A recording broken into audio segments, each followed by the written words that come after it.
গরিবরা আপনার ধনীদের 500 বছর আগে জান্নাতে যাবে না? এই হাদিসটা আমরা অনেকে জানি যে গরিবরা ধনীদের 500 বছর আগে জান্নাতে প্রবেশ করবে। কোন গরিব? যে গরিব 5 ওয়াক্ত নামাজ পড়ে না, যে গরিব জীবনে মসজিদের কাছেও যায় না, সে গরিব?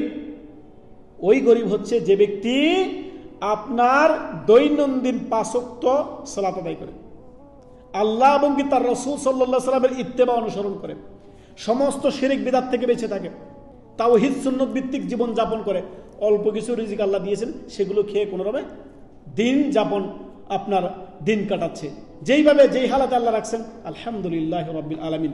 ঈমানের সাথে যেই গরিব দারিদ্রতা নিয়ে ঈমানের সাথে সালেহ সৎকর্মের সাথে নেক আমলের সাথে যেই গরিব আল্লাহর কাছে ঈমানের সাথে সাক্ষাৎ করবে, সেই গরিবকে বলা হয়েছে আপনার ধনীদের 500 বছর আগে সে জান্নাতে প্রবেশ করবে।